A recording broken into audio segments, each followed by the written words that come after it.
Hi guys, welcome to Trees Crafts and More. My name is Teresa and today we're going to be making Paula Salad. So I don't know the original name of this recipe. My friend Paula gave it to me and somebody gave it to her and she didn't know the name of it. So I've just always called it Paula Salad. The first thing I did was I browned 1.5 pounds of hamburger and I drained the grease off and I just seasoned it with salt and pepper, nothing else. And I'm going to set that aside. And in a large bowl, I have a 9-ounce bag of hearts of romaine lettuce and half of a 5-ounce container of baby spinach. And you could use iceberg lettuce or whatever you wanted. You didn't have to use that. And I just kind of mixed it all up. And I rinsed and drained a 15-ounce can of kidney beans. And we're going to go ahead and add those in. I sliced 2 red tomatoes, and I did it this size, but you can slice them any size you want. And we're going to add that in. Next we'll add in all the hamburger.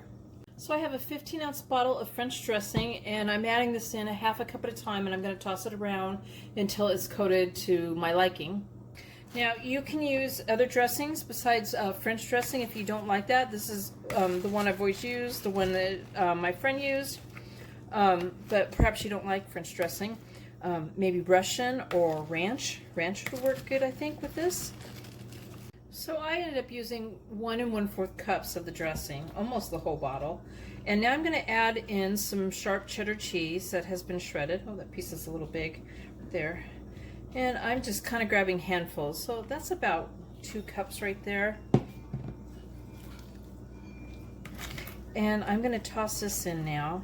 So I crunched up some nacho cheese corn chips, and you can mix this in with the salad right up front, or you could put them on individual salads, which is what I'm going to do. So there's Paula's salad. I hope you guys like my video. Please give it a thumbs up and subscribe to my channel, and thank you guys for watching. Bye.